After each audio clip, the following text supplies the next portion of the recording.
Hello everybody, welcome to Drydock episode 134. This week the questions are taken from Guide 196 to HMAS Bathurst, apparently, something like that, and the follow-up to the Zero video, so the A6M Naval Carrier Fighter, was it homegrown or was it a copy? So let's get on with the questions here.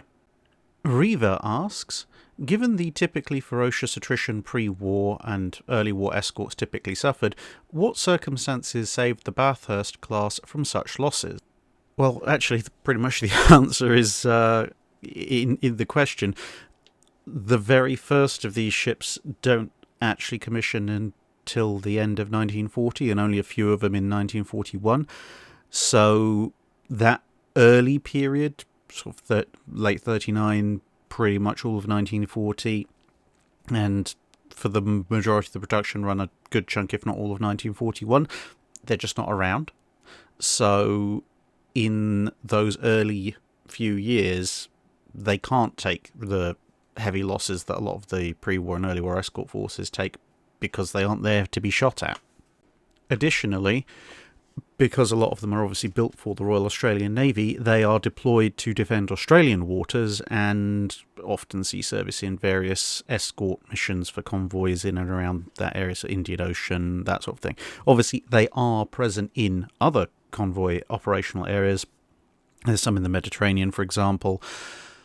But whilst there are Japanese submarines lurking off the Australian coast, and there are both Japanese and German submarines prowling around the Indian Ocean at various points, it's not quite the same kind of high-intensity anti-submarine effort as you'd find in the North Atlantic, for example, and so therefore attrition rates there are lower as well.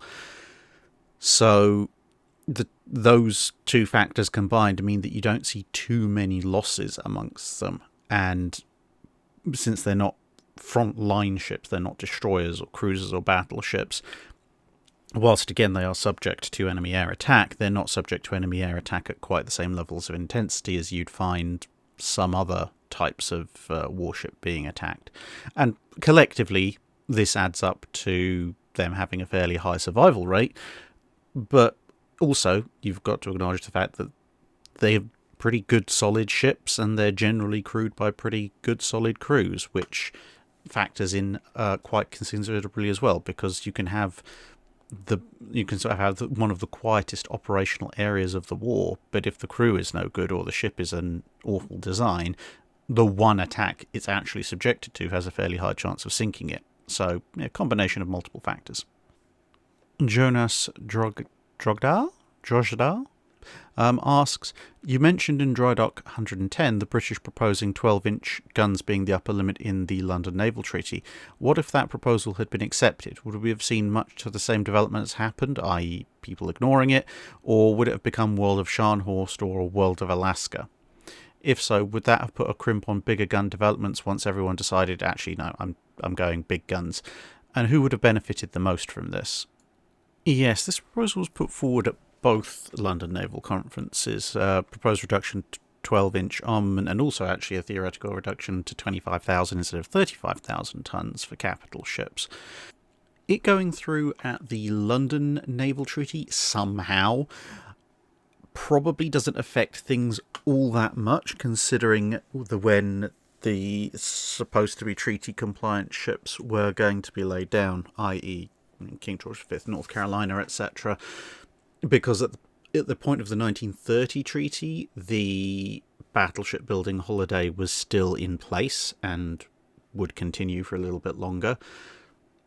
I suspect by the time everyone got round to the Second London Naval Treaty, a lot of the concerns that historically were voiced at both as to why they didn't want to go down to 12-inch gun, mainly the fact that you'd then be having brand new ships that would be hilariously outgunned by much older vessels, and a few other concerns about the fact that 12-inch gun is going to be less accurate at very long range due to its lighter shell, etc. Those would probably come in and force the Second London Naval Treaty to up the limits back again. If somehow, now we're going into really, really magical terms, that this this condition actually sticks through both First and Second London Naval Treaties. I suspect the vast, vast majority of nations are probably not going to agree to the 25,000 ton limit. It'll probably be 35,000 with 12-inch guns. But I suspect an awful lot of them would be planning things like triple 12s or even possibly quad 12s with a specific aim to rapidly changing them up. And kind of like how the North Carolinas were switched from 14s, quad 14s to triple 16s, I suspect a lot of nations would be looking at that and going, okay, sure, we will theoretically design ships that are able to take 12-inch guns, but large numbers of them in large diameter barbettes, like say triple or quad turrets, specifically so that they would aim to build the rest of the hull without putting in the shell handling and hoist systems until after the Second London Naval Treaty. Because about this point, remember, at the Second London Naval Treaty, everyone knows pretty much that Japan is not playing ball. And so I think you'd probably see these ships built, probably with very heavy armour and fairly high speed, because obviously the 12-inch turrets are not going to need quite as much weight dedicated to them. But the minute you see Japan going completely away from the naval treaty system, then everyone is going to magically develop the ability to swap triple 12s for triple 12s for twin 14s, or quad 12s for triple 14s, or twin 16s, or twin 15s, or something like that. I just can't see most navies, even if you've magically forced them to agree to it at the actual treaty, I can't actually see them building ships without some kind of contingency like that in mind, pretty much the same way the Japanese did with the Megamis. Alpha Legionnaire asks, could ship weaponry overheat in a manner similar to machine guns, and if so, what effects could it have, and did it vary based on calibre? And the answer to that is yes, it could. Witness these barrels of HMS Sydney. The discoloration there is not a kind of nifty paint scheme or camouflage scheme for the guns. That is, in fact, the paint having blistered off of the guns because they were firing so much that they overheated and started burning the paint away. Now, this was a much more prevalent issue for somewhat understandable reasons on things like 20mm and 40mm anti-aircraft guns, your light and medium AA, because they're firing a lot faster, and the barrels just don't have anywhere near as much mass in them either because they're smaller. In terms of effects, well, for a small to medium anti-aircraft gun, pretty much the same effects as a machine gun that overheats, barrel jams, that kind of thing. On larger guns, however, it's harder to do. Obviously, Sydney managed it, but even though it's harder to do, the consequences can be a lot more dire. Because thanks to the square cube law, as guns get bigger, they have proportionally more mass to act as basically a giant heat sink. But the same thing kind of applies to the shells themselves. The square cube law affects the volume of the propellant just as much, so there's also a lot more heat to dissipate. Now, when you fire a 6-inch gun, an 8-inch gun, a 14-inch gun, a 16-inch gun, it is going to heat the barrel, but unlike a 20mm or 40mm gun, there is going to be some pause between your shot going out and your next shot coming out, and it also, in just that sheer amount of metal, it's going to take some while for the heat to dissipate through the metal. But if you fire fast enough, you will still overheat the weapon. So obviously Sydney's 6-inch guns were able to do that. And you could do that with prolonged firing from a battleship's guns if you kept up a high enough rate of fire. And this is one of the issues, one of the problems that had to be overcome in getting the automatic 6-inch guns of ships like the USS Worcester, HMS Tiger, and automatic 8-inch guns on the USS Des Moines to work. Because, great, you've made a mechanism that can load and fire these guns quickly, but what's that going to do to the gun itself in terms of a heat build-up?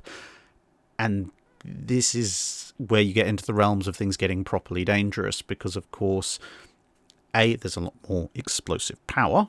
If a 40mm shell jams in the barrel, for example, and blows out the breech because the propellant obviously has to go somewhere, that will possibly kill or injure a few people in the immediate vicinity. If you're in a battleship and you fire a shell and it overloads, the shell jams and you get a breach failure and that blows out into the turret, that's potentially a lot more catastrophic. And that's just one of the many ways that things could go wrong. If the gun is really, really too hot, you could even end up with the charges prematurely detonating when you insert them into the hot gun. You might end up with the breach just physically unable to be opened or possibly physically unable to be closed and all these kinds of things. So once you start involving very large amounts of explosive, things can get very deadly very quickly. And this is one of the reasons why you don't just keep firing when you don't have a good firing solution or where your firing solution is clearly in error, because continuous fire at whatever rate does increase the chance of jams and other issues to do with overheating. So you only fire when absolutely necessary. Now, fair enough, as these guns do have the mass that once you do have to properly open up, you can do so for a fairly prolonged period of time. But even a few minutes cool-off period can radically increase the viability of those guns in a particularly long-term engagement. Scott Mason asks, have you ever been to the Australian War Memorial in Canberra, and would you be interested in having a look? I have not been to the Australian War Memorial in Canberra. In fact, I have not been to Australia, period. It is on the list of countries I'd want to visit. I mean, I've been to the US before. I've been to quite a few countries, actually, over the course of my life. But Australia, New Zealand, Canada are all on the list of places I would like to go to. Obviously, current circumstances make that somewhat difficult, but at some point in the future, if I was able to make it over to Australia, I probably would want to have a look. I mean, I've actually got relatives, relatively familiarly wise, close relatives in Australia, so I probably should go and say hi to them apart from anything else. But again, it's also a matter of, if I do go to Australia, planning that trip would be just almost as interesting as planning the US trip, because, you know, it's a big place. If I go to Canberra, then, well, if I want to go and see something in Perth or Sydney, etc., it's going to involve, well, I'm going to fly. I'm not dumb enough to think I can drive across the Australian outback with my British sense of what constitutes a long drive. Connor McClernan asks, why didn't the Japanese try to cheat the London Naval Treaty terms that closed off the loophole that allowed Ryujo to be built by making merchant aircraft carriers? They could have built merchant vessels that could carry and operate a few aircraft, make many of them, and have the justification of, oh, it's not technically a carrier since aircraft aren't solely what they're for. Basically because it's about efficiency. Merchant aircraft carriers were not even a particularly brilliant stopgap for anti-submarine warfare work in convoys. That's why they built escort carriers, which were much more capable. I mean, yeah, a merchant aircraft carrier is better than nothing, but you're talking about a ship that can only operate 3 or 4 aircraft that already have fairly short takeoff ranges and fairly slow takeoff speeds, like the Swordfish. In fact, the Swordfish is pretty much the only thing the merchant aircraft carriers ever operate. And they have to be parked on deck because there's no hangar space underneath. And they're not especially fast, which is fine if they're in the middle of a merchant convoy, but they're not moving at any kind of significant speed, even close to keeping up with a fleet. And with only 3 or 4 aircraft per ship, and of relatively speaking minimal capability, certainly compared to something like a Zero, they don't offer Japan any real use. And to even get around they're honestly not carriers, we use them for other things, they'd still have to be used in cargo service, and obviously at that point they'd be inefficient because, you know, loading arrangements through a flight deck are quite difficult. And so in the end you'd end up with a collection of very inefficient cargo ships that are probably going to make a loss. Everyone kind of is cottoning on to what you're trying to do, but you end up with a bunch of really slow ships that can operate a tiny handful of fairly minimal capability aircraft. Because remember, the the swordfish that are operating off the merchant aircraft carriers, they are not taking off with sort of a full weight torpedo underneath. They're taking off with anti-submarine charges and rockets and things like this. And even then, they sometimes need to use rocket assists to take off if the wind isn't really in their favour.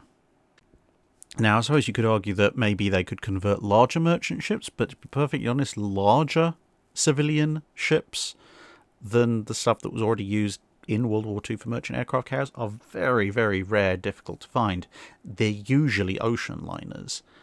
And converting an ocean liner into a carrier, which Japan did actually do, would make it pretty much an aircraft carrier, because maybe outside of one or two that you might get away with some very weird niche, there's no way you're going to be able to argue the conversion of a sort of a 20+ thousand ton ocean liner into a carrier as anything but making a carrier, and thus still falling afoul of the London Treaty regulations.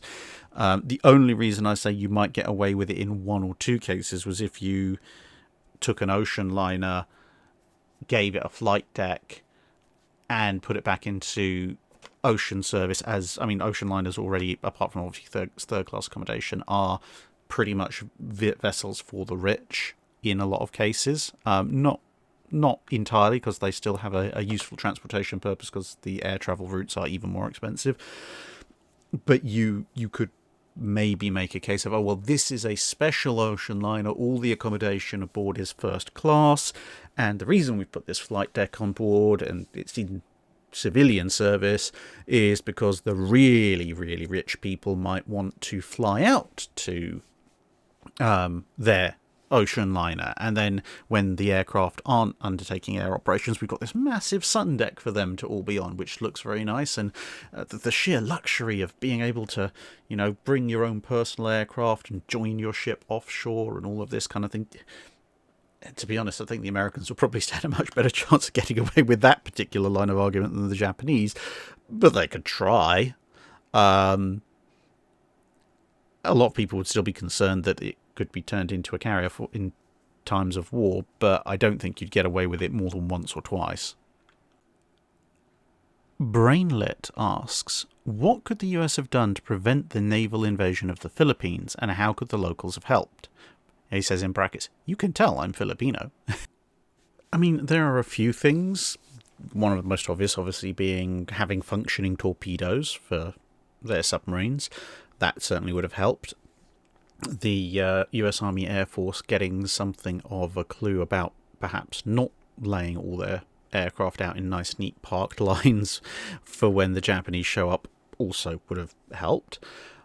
But broadly speaking, with the situation as it was both in 1941, 42 and the years before that, stretching back a couple of decades, there's not an awful lot they could have done beyond that to stop the invasion of the Philippines. I mean, for one thing, as you know, living there, the Philippines are made up of multiple islands, some of them considerably larger than some of the others, but that means there's an awful lot of coastline. And much like, say, Britain, an island nation is vulnerable to invasion from the sea unless it possesses considerable naval power. And the Philippines have a much greater coastline than the UK does, which complicates things still further. Now, the most obvious answer would be for the Americans to have a substantial naval presence in the Philippines with fortified harbours, drydock facilities, heavy anti-aircraft batteries, even larger Air Force contingents, etc. Basically moving everything that's at Pearl Harbor over to the Philippines. But, and the reason I say this thing goes back a couple of decades, as you'll have seen in the recent Washington Naval Treaty video, that was explicitly one of the things that was ruled out by the Washington Naval Treaty. So if they wanted to seriously have a chance of knocking back a Japanese naval invasion with the Japanese using the full might of their navy so relatively close to their own home waters, you'd need to wind back pretty much around the time that Fort Drum is being built and get the US to, instead of at that point basing its fleet off the US West Coast, decide it's going to base the Pacific Fleet in the Philippines and build up all the necessary infrastructure over the 1910s to have this massively heavily fortified, very well supplied naval base and associated infrastructure, because then when the Washington Treaty comes in, they don't need to build anything more, because even if the treaty forbids them from building more, they've already got what they need. Unless, of course, the treaty then tells them they have to take it apart. So that's fundamentally the problem. To stop the Japanese at their fleet strength in World War II, you need to have actually basically done moved the US Pacific Fleet base to the Philippines. And even then, it's not necessarily guaranteed, because, of course, just because it's in whatever bay they happen to decide to put it in doesn't mean the Japanese can't pull off a Pearl Harbor style surprise attack on the US fleet there, any more than basing the fleet at Pearl Harbor secured them from the Japanese historical surprise attack.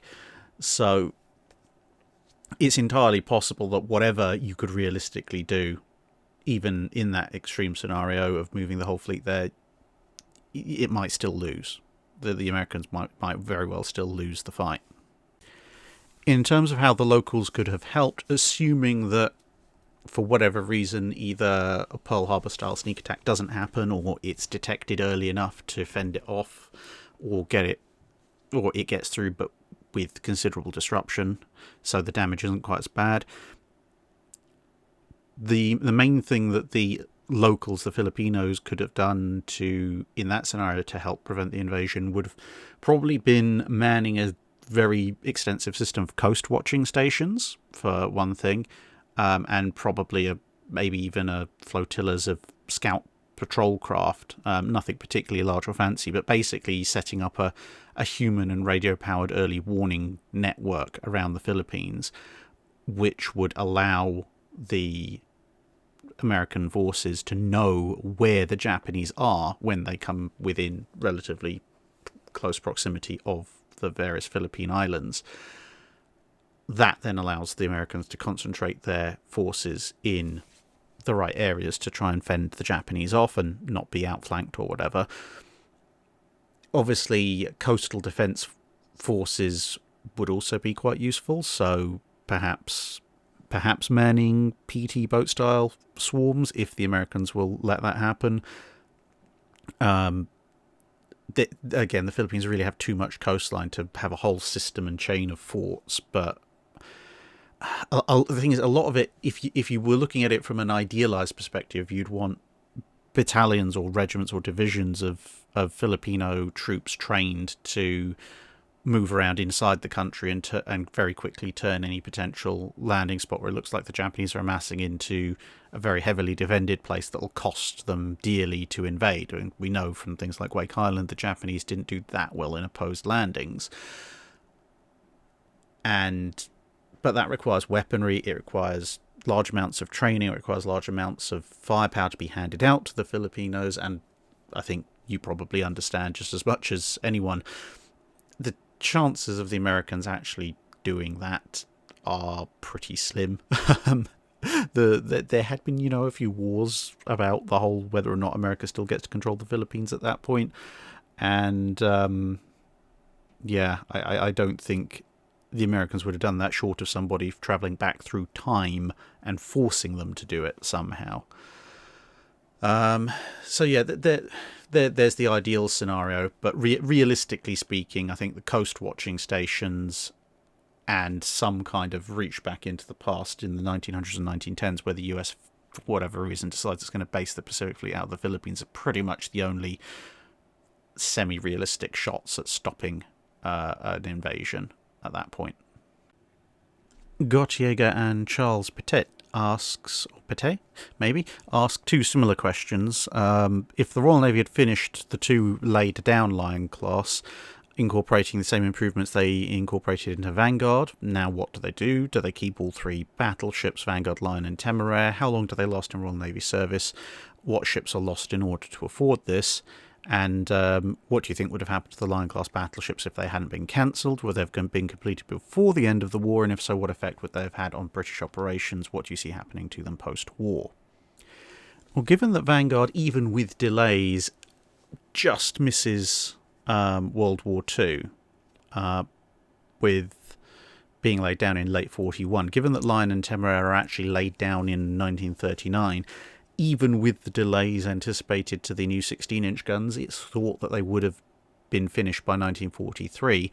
The reason they're cancelled is because at that point, as happens in both World Wars, everyone doesn't think the war's going to last till 1943. Obviously, spoiler, it does, and beyond. Now, obviously, Vanguard had some delays in its wartime construction because of priorities to carriers and things like that. Those kind of priorities might not be quite as strong in the early part of the war before carriers really get going.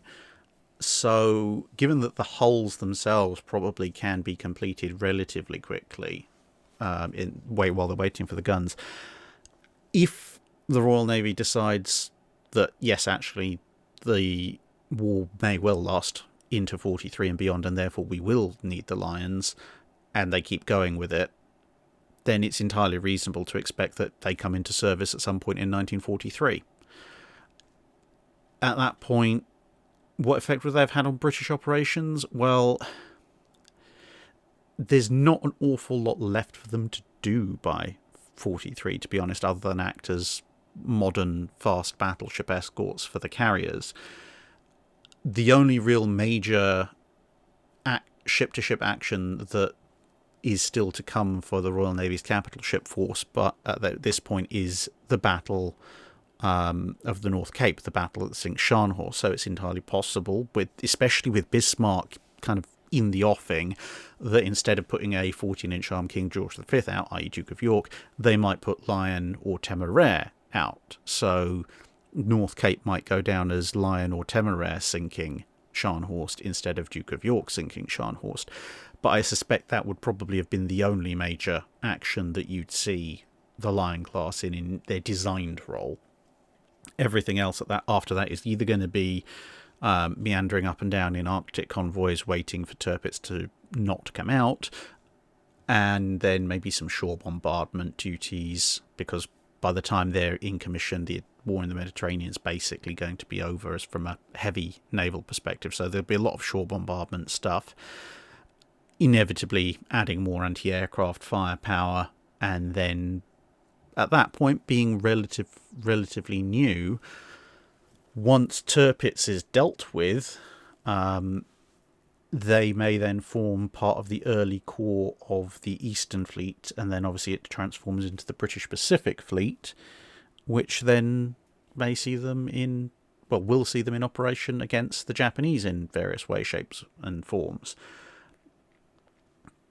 But once you get to the post-war environment, I don't think you're going to be losing carriers or such like in order to keep them around, because as part of their NATO commitments, Britain kept the King George V's as well as Vanguard around for considerable time after World War II. Now, granted, the King George V mostly did go into reserve fairly quickly. Vanguard stayed operational.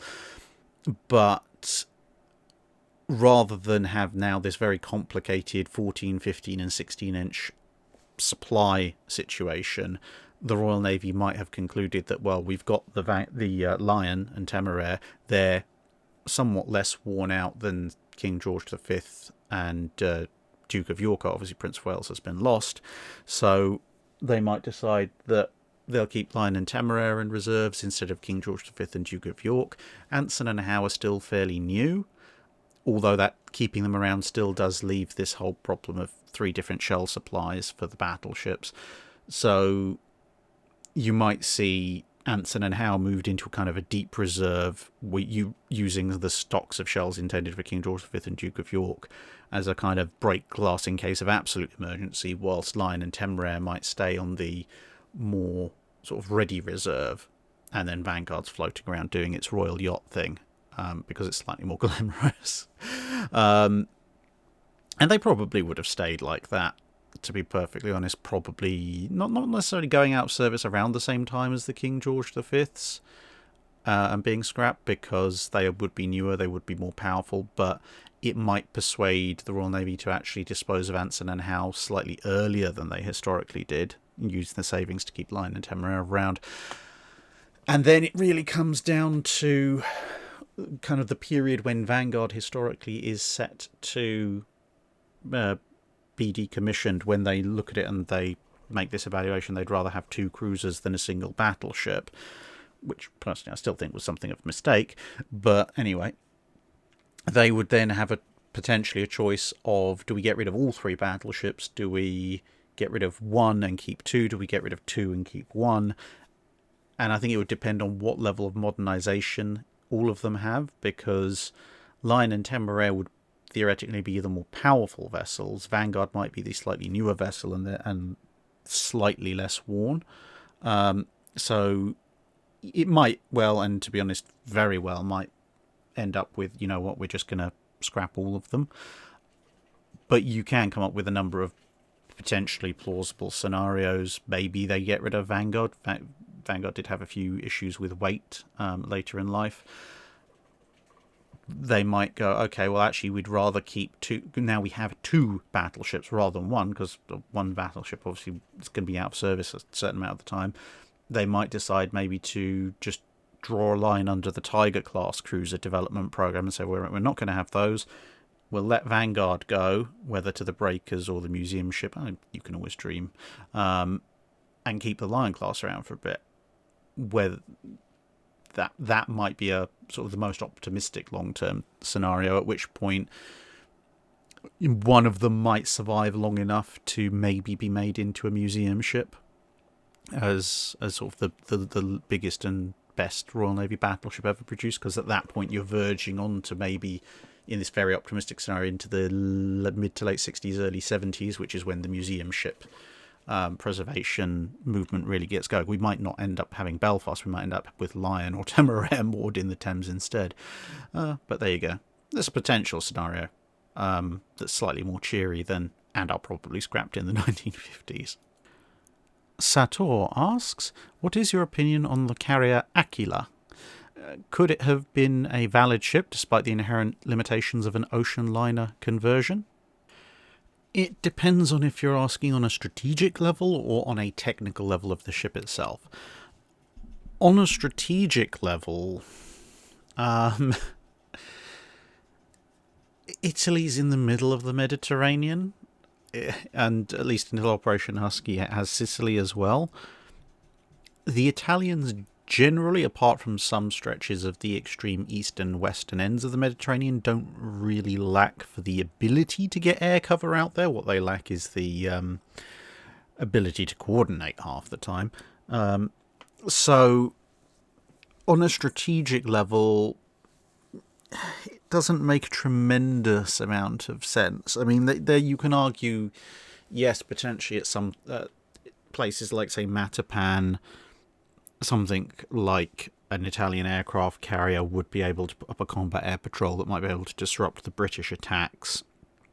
Although whether or not they would have been flying in the darkness when Pola took its critical hit, it was another arguable issue. But yeah, Italy, compared to almost any other navy, is probably the one in least need of a carrier. That's not to say they don't need one completely and that they wouldn't be able to make use of one. Let's say there's a good example there with Matapan, but in terms of priorities, it's relatively low down the list. Now, engineering wise, in terms of the actual value of the ship itself, converting from an ocean liner is always going to offer you challenges. Almost any other conversion is done from a military vessel, so you have military building standards and certain things like a certain degree of torpedo defense, etc., armor protection built in. Often you have to actually tone down the armor protection.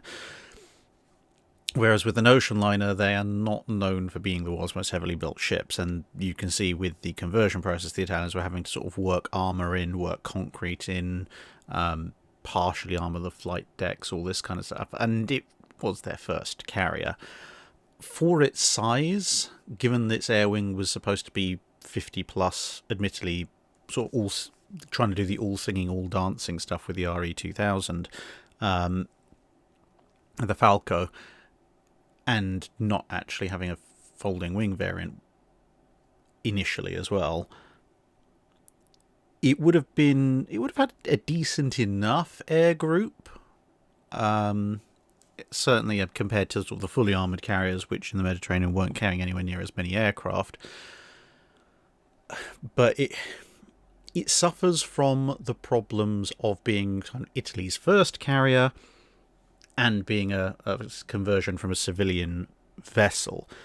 If I had to hold any one thing specifically against it, because the thing is, most of those things, it wouldn't have necessarily lived up to its potential if it had been done by another nation, but that's mostly because, as I say, of its origins and the fact that it's Italy's first carrier. The one thing I would actually hold against it as a technical failing is they decided to use the catapults from Germany, the same kind of catapults that were going to be installed in the Graf Zeppelin. Those have some fairly significant limitations in how many aircraft they can launch before they have to recharge and everything. As a supplementary system, fine, but there's that whole complex cradle system as well you have to get aircraft on. I think if they'd not had that and just gone, we're going to go with conventional takeoff, like almost everybody else, that certainly would have been a superior choice in my view. But that's the only thing that I can really point to say this is a definitive design flaw in and of itself. Like, that's a design flaw I would level at any carrier of the period if they were using those kind of catapults. So, overall, yeah, it could have been a valid and useful ship, definitely, if it had been completed, but its likely operational capacity compared to what another nation with more carrier experience like the UK, Japan, or the US could have done if they'd been given that same basic hull at the beginning and told convert it into a carrier, it would have fallen below that level. But I say that's not exactly surprising given it was a first try. Adam Ladd asks, during World War II, Allied aircraft had a massive advantage of having access to far higher octane fuel. Was there any equivalent to this in naval fuel? Well, the high-octane fuel that the Allies could use is largely thanks to this chap, Eugene Houdry, who, as the name might suggest, is in fact French, but was living in America, and working in the oil industry, he managed to develop a process to extract high-octane fuels from oil that, up until that point, had been pretty much useless and converted into nothing more than bunker fuel. So that's why the Allies had that advantage. As far as an equivalent to this in naval fuel terms, not particularly. Not to the kind of extent that you had in the coal-fired era of World War I, where you had the massive differences between high-quality Welsh coal and the very bituminous coal that came from Germany. The reason generally for this is, at this point in history, the US produced far more than half of the world's total oil output. So if you've got that much of an oil industry going on, statistically it's likely that breakthroughs are probably going to happen over there, which of course in this particular case they did. And also it meant that as long as you had the US on side and as long as you could keep the U-boats off enough tankers, it meant the Allies were not going to be short of oil. I mean, okay, Germany's oil problems toward the end of the war got a lot worse, but even by 1940, there were certain oil supply issues and oil product supply issues within the German military. That's one of the reasons why the German military supply chain was never entirely mechanized. But across the Channel, you had the British planning to use oil in disturbingly liberal amounts in all sorts of weird and wonderful defensive procedures because they had access to, well, American oil and also some of oil that was being produced in the rest of the British Empire, amongst other places. But with naval fuel, because ships burn so much fuel, and it really does bear thinking about, when you are measuring the fuel used in tanks or in aircraft, you might measure it in litres or you might measure it in gallons. When you're measuring the fuel used in ships, you're measuring it in tons, and you're measuring it in quite a lot of tons. Like large capital ships will have several thousand tons of fuel aboard. You can't be using highly refined, highly processed petroleum products like 100 octane fuel in those kinds of ships. I mean, apart from anything, I'd love to see the safety hazards inherent with trying to run a battleship on 100 octane fuel. But you could never supply anywhere near that much. So the bunker fuel that ships tended to use would tend to be kind of the leftover stuff. You take out the stuff that really wouldn't burn, stuff like tar. I mean, yeah, technically tar will burn, but not in a boiler and not without leaving a lot of residue. And you'd extract off all the really nice stuff like your 100 octane aviation fuel, and then this kind of middling sludge oil that's left, that gets turned into bunker fuel. That's what generally powers your ships. However, with that said, by dint of just having so much more oil output than everybody else, the US and anyone it was allied with could afford to have a slightly better quality of bunker fuel, i.e. you could guarantee that you'd extracted every single impurity from it. And maybe you could leave a few of the slightly more volatile products, distillate products in there. Not a lot, because obviously, yeah, safety problems, but you could leave a small amount to slightly improve the energy available in that fuel. And varying balances of the above. So you could end up with a bunker fuel that's still largely bunker fuel, but is just a bit better quality. It's not going to cause quite as much clogging of the engines. It's going to give a slightly higher energy output for the amount that you burn, as opposed to the oil fuels that were having to be used in Germany and in Japan, etc., where they needed literally every drop that they could get. So every single ounce of higher octane fuel that you could use for aviation or tanks or whatever would be extracted. There would be nothing left in there, and you might not be quite as thorough with the extractions of the lower grade elements, because there'll be some borderline stuff where if you're really desperate, you might leave it in there just to bulk the fuel up, because it will mostly burn, and yeah, you'll have to clear the boilers out a bit sooner, but desperate times call for desperate measures. But for the Allies, that wasn't the case. So there was a very slight difference in the quality of bunker fuel between the US and its allies and the Axis powers, but it certainly wasn't nowhere near as much a difference as there was in World War One with the coal differences, and with a sort of similarly somewhat less impact on overall operational efficiency. The real winner in terms of naval fuel in World War II was just the fact the US could supply so much of it.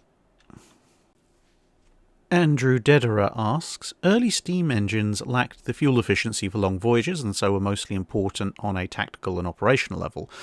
Was there any sense that being closer to base conferred significant advantages? For example, ships needed sails to get from Europe to the Caribbean, but ships based on the eastern seaboard could transit under engine power, similar to blockade runners in the Civil War. Was there an appreciation that such a place might be twice as physically distant for one side, but if the distances worked out, might be 3 or 4 times as distant temporarily, so that in the time required for reinforcements to arrive, the nearer group might manage 2 or 3 round trips, say with transports? Sort of, but for the time period that you're talking about, i.e. the early ironclad era, maybe just immediately before that, there is still a massive part that the weather has to play in that, because yes, in theory you could run under steam all the way, but the thing is, running under steam or running under sail in this kind of time period when your capital ships etc are dual powered sail and steam is not that great a difference in speed. It's more a matter of reliability. So you look at Warrior, for example, and depending on the year and depending on the conditions, under top speed Warrior under sail can make something between 12 and 14 knots, and Warrior under steam can make somewhere between 12 and 14 knots. So whether it's proceeding under sail or steam, the actual speed of travel is not really that different. The main difference obviously being that with the sail aspect, that relies on having a decent wind going in the direction you want it to, which is somewhat more variable and less reliable. And also that's steaming at top speed. Sailing at top speed, as I say, reliant on the wind, but you can sail at top speed pretty much indefinitely as long as the wind lasts. Cruising speed, on the other hand, with a steamship is somewhat lower. So Warrior's range, for example, is estimated with a steaming speed of about 10 to 11 knots, at which point it's actually slower than if it was under sail. Just it's got that sort of reliability factor in place. If you combine sail and steam together, then Warrior can actually do a remarkable turn of speed for a ship of its era, hitting 17, 18 knots, so the speed of a kind of a pre-dreadnought battleship. But that's combining the power plants, and again, that is dependent on the weather, because if the wind is blowing in the direction that you don't want it to be going, then you can't combine your sail and your steam all at once. So whilst, yes, theoretically, under certain conditions, you might end up with, let's say, if two lots of ships are trying to get to Bermuda, one from Europe, one from the US eastern seaboard, obviously the eastern seaboard is physically closer, so there is going to be that, as you mentioned. But in terms of travel time per mile, it's still going to be largely weather dependent. You're going to get a slightly more reliable time of transit coming from the eastern seaboard, because you can run under steam whenever you need to, and if the weather favours you, you can run under sail and steam if you value speed more than you value fuel efficiency. But in the more general case, where you'll probably either be running under steam persistently just for the reliability of it, or if you're running under sail for the fuel economy, if the weather's in your favour, well, equally, if that's happening coming across from Europe, the actual rate of advance, if you like, is probably going to be broadly the same. There will be cases, let's say, where there's very heavy seas and a strong westerly wind blowing eastwards. That means that a European ship coming in can't use its sail rig and is fighting against the weather with its steam engines, and so is maybe only advancing at 5 or 6 knots practically, and at the same time that same weather system off the eastern seaboard might be driving southwards, and thus a ship that's really wanting to get moving can hoist sails and run steam and be moving at 15, 16 knots, and obviously therefore is going to get there a lot faster. But then the return, the wind isn't going to change with it, so it's going to slow down there. So yeah, there are certain circumstances where the elements might conspire against a European vessel heading to the Bermuda and in favour of a US vessel heading to Bermuda. But equally, the weather could turn around and the conditions could be completely the opposite. So although steam gives the American-based ship a slight advantage in that respect, it's not as large as you might think when it comes to longish ocean voyages in and of itself, because the weather still has a huge part to play in this. Unemployed History Major asks, why were masts on pre-dreadnoughts and dreadnoughts so tall? It makes sense in the modern era to fit radar higher, but prior to the advent of radar it just seems unnecessary, especially considering many don't even appear to have crow's nests or ropes for signal flags. It was pretty much for spotting and signalling. I know what you mean when you say, look at a ship like this. This is Camperdown, and you might think, hang on a minute, where's the lookout post on there? When it comes to the signal halyards, that much, they are almost always there.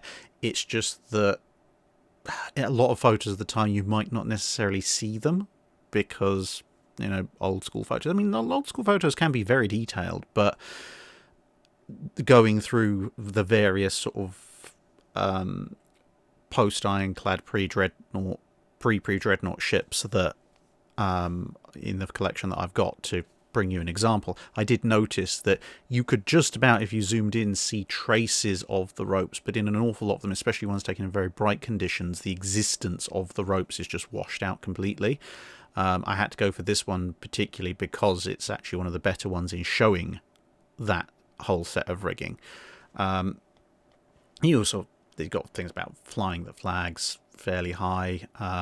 Also remember, at this point, you're beginning to see telegram and radio transmissions, especially in the pre-dreadnought and dreadnought era, more so than in this kind of era. So you need to carry those radio and antenna quite high. So just the need for signalling both physically with flags and with radios necessitates these relatively tall masts, and that's before you get into things like the rangefinder spotting platforms, which come in the 1900s, and then obviously later on, as you mentioned, things like radar and such like.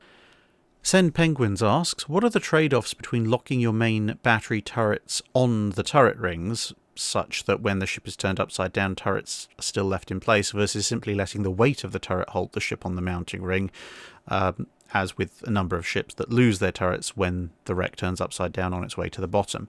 Am I right to believe this difference is why the X-Craft attack on Tirpitz was able to disable door a turret by knocking it from its mounting rings? And finally, what was the more common method? So with the latter part of the question, yes, one of Tirpitz's turrets did jump its roller bearings when the X-Craft depth charges, you know what I mean, the massive 2-ton explosive blocks they left behind went off, knocking off its mounting rings and basically rendering it useless as a turret unless and until you could find a crane heavy enough to reseat it all. In terms of what was the most common method, it varies dramatically depending on the Navy and the time period. I know that's a thing I keep saying a lot, but the thing is, with a lot of these finer design choices, it literally is the only answer, because you could look at a German ship from the beginning of World War One, and a German ship from the middle of World War Two, or an American ship from 1905, an American ship from 1935, and with a lot of these smaller design choices, you can find everything completely different. In terms of the trade-offs, well, if you've got a locking clip, which is usually what they're called, effectively trying to hold the whole turret down, it's additional weight. And as you've probably gathered from various videos, additional weight that is potentially unnecessary is the enemy of any ship designer. But is it unnecessary? This is the thing. Yeah, explosive charges can potentially lift it off, and to be honest, the turret's falling out if the ship rolls over is not really that much of a concern, because the much bigger concern is the fact the ship has rolled over at that point. The reason why the clips, these turret clips were installed in a number of navies was partially to do with very high seas, which might cause very slight misalignments, because obviously if the turret, and bear in mind the turret, it's not just the gun house, it's the whole barbette and everything down to the roller path. If the seas are very violent and the ship is having a lot of sudden vertical motion, whilst these assemblies weigh hundreds if not thousands of tons, depending on obviously what area you're talking about, and they are broadly going to stay in place, really nasty weather, like very violent North Sea weather, might make them jump very slightly. You know, that sort of that feeling you get in your stomach if you go over a ridge in a car at relatively high speed. If the turret through inertia is just going up just a fraction of a second more than the rest of the ship when it starts to plunge down, that can put just unnecessary stress on the roller path apart from anything else, and possibly misalign it. So to keep the alignment and the tolerances right, the clips are useful. And also when the ship's guns are firing, stuff like that. But also bear in mind the ship is not a fully rigid structure, it does flex. So if you've got really rough weather and the ship's bouncing around all over the place, not only have you got the possibility of a slight misalignment, but you've also got the fact that as the ship warps and rotates and pitches and rolls, etc., that's going to be exerting different stresses at different portions of the roller path, different portions of the barbette mounting. And that potentially can have maintenance issues long term if particular parts are constantly being stressed and other parts not so much. So one of the other functions of these clips is that, because if you look at, say, the interior of an Iowa class barbette, there's a few photos out there, you can see the clips, they go all the way around. So they would distribute these differential stresses a lot more evenly, which again reduces the risk of breakdown, reduces the risk of one small part failing, so you have to take apart a massive section of the ship and such like. So there's a lot of advantages to it. The main disadvantage is weight, and that's really about it. And also to a certain extent practicality, as how often do you expect to encounter these kinds of conditions where you need them, as compared to what is the opportunity cost of keeping these clips in and taking up space and that weight and volume on your ship. Colin Ware asks, what do you consider to be the end of the battleship era, specifically in its ship-to-ship role?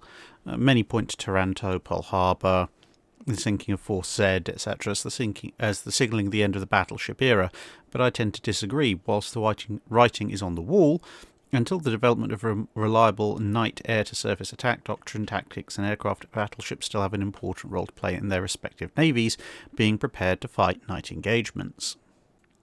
Broadly, I tend to agree with you.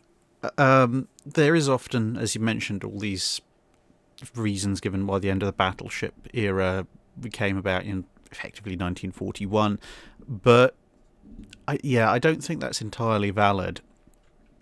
Taranto and Pearl Harbor, yes, they showed the weaknesses of battleships when they're attacked from the air in harbour. However, if an aircraft carrier had been attacked in harbour in the same way, they would have suffered exactly the same fate, in fact probably worse.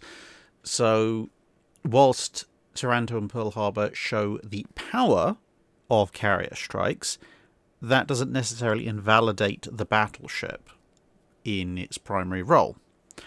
Force Z is probably a closer and stronger argument because the battleships are at sea, or battleship and battlecruiser.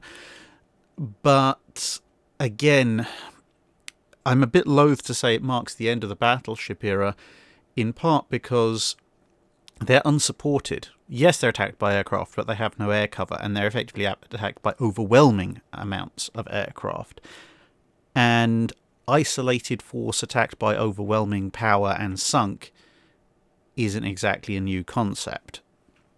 If Prince of Wales and Repulse had been set upon by Nagato, Fuso, all four Congos, and gone down in a 6v2 battle, it's pretty much the same kind of situation.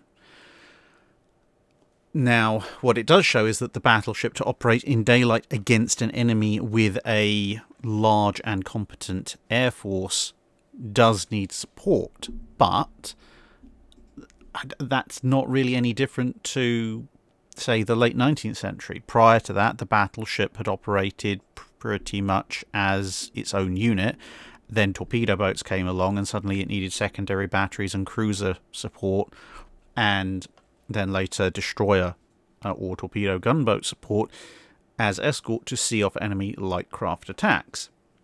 And all the way back in the age of sail, the ship of the line was very definitely its own thing, but it still needed the support from frigates to find where the enemy was and tell the battle line where they needed to be. So a battleship has never really been an independent unit just acting completely in and of itself. It's always needed some form of light craft support, whether that be sail frigates, whether that be cruisers and destroyers, or whether that be air cover and aircraft carrier support. Battleships are still a key aspect of the war. You look at the war in the Mediterranean, and okay, some of it involves land-based air power, especially from the Italian mainland. But whilst the Royal Navy has carriers and the Italian Navy doesn't, the Italian Navy, when it's got the occasional good admiral in charge, does venture out of range of its own land-based air cover and contest things. And whether or not there's a battleship with them does make an awful lot of difference. And then you look at the Arctic convoys. Yes, again, there's Luftwaffe air attacks when the weather permits. There's Allied carrier support when the weather permits. But the only thing that can 24/7 guarantee the security of the convoy against a large enemy surface raider, whether that be Scharnhorst or Tirpitz or whatever, is a battleship. Duke of York obviously taking care of Scharnhorst in conjunction with its various supporting elements. So the battleship still has a role there. And then when we look at somewhere like even the Battle of Leyte Gulf, which I'd say is probably beginning to push the end a bit there, because Leyte Gulf shows a whole range of things. It shows that surface attack is still a massive risk if you can decoy the enemy carrier forces out of the way.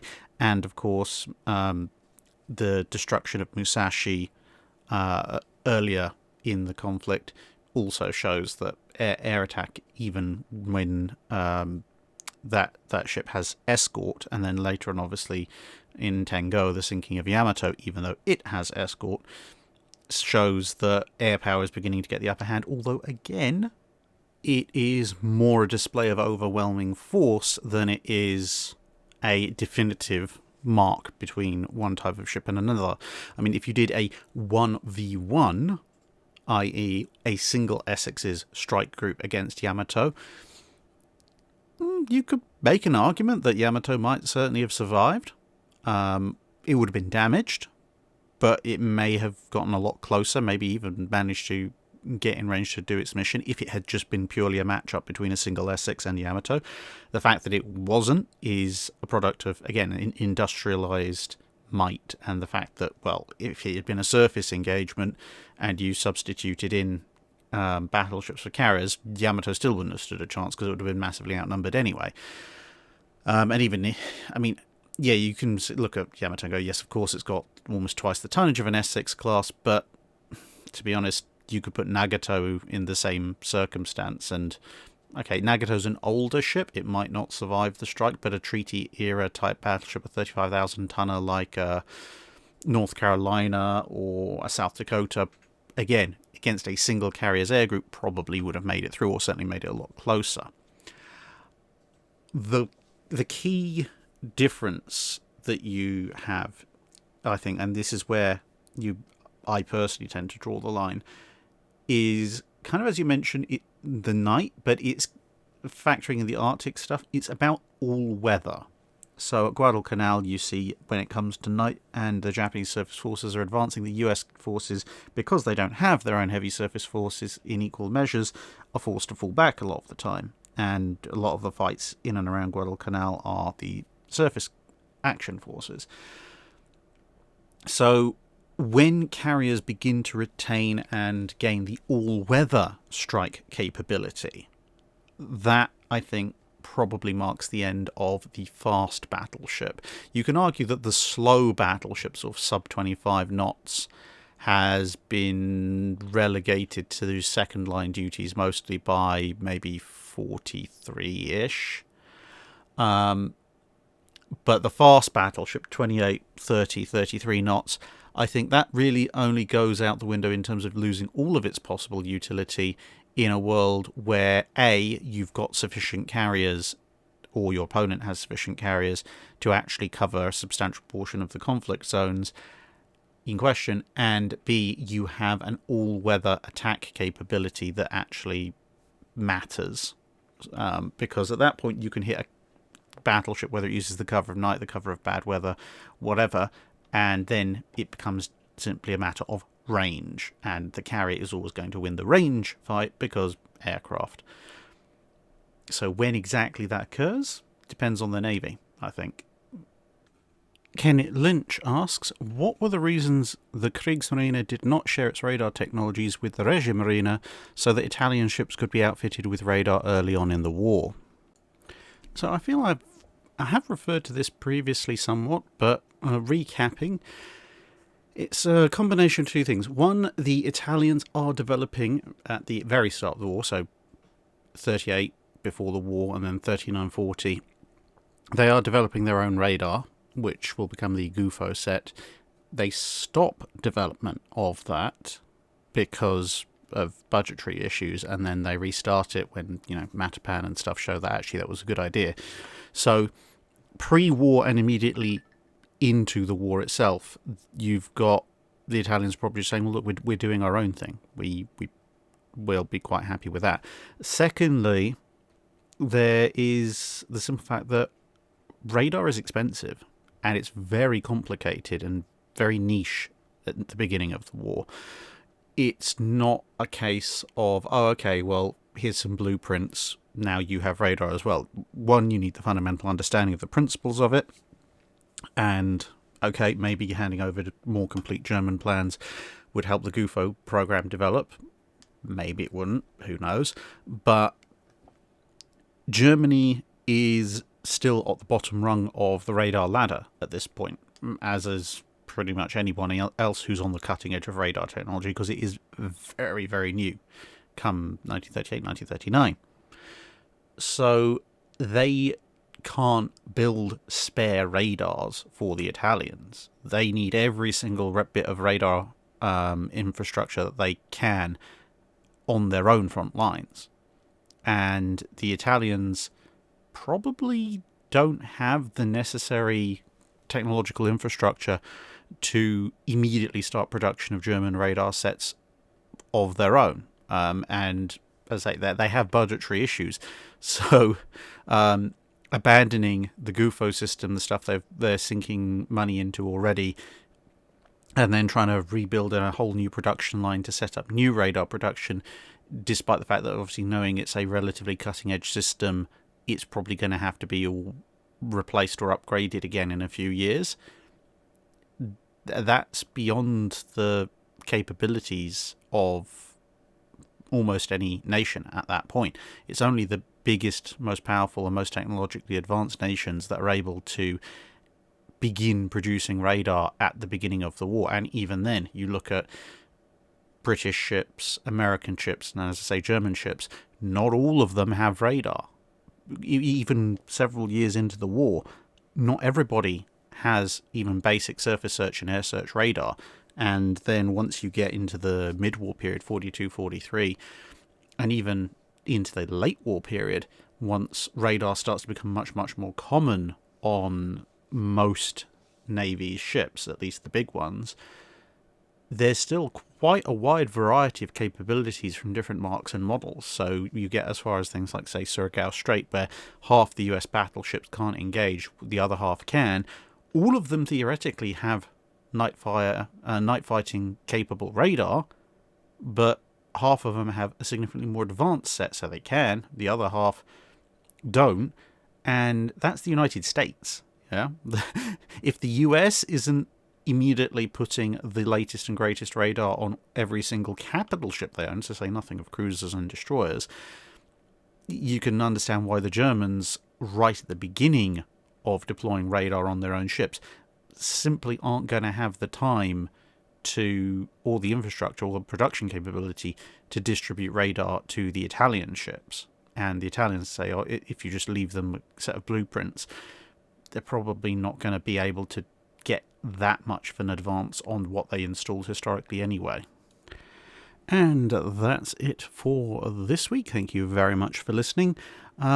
No significant channel admin at the moment, other than to say that there is a poll up on the community section, because your responses to previous Drydock suggestion of a mid-month live stream where I take questions purely from the chat seems to have been fairly popular. So I've put up a poll with a variety of times, and whichever one is the most popular, I'll book that time in for live streaming. Apart from that, I think that's basically everything we have to say. We're still in lockdown over here, so museum trips, etc., not really going to happen anytime soon. But on the plus side, there should be a rather nice two Wednesday special on Vasa coming up for March, and that's a product of the trip I was able to take last year, so look forward to that, hopefully, as long as I can persuade my computer to render in 4K, because it's really, really going to suck if I've gone and taken a whole bunch of 4K footage and I then can't persuade the poor old PC to actually render it all, and it ends up being downscaled to 1080p. That would be awful, but nevertheless, look forward to that, and hope to see you again in another video.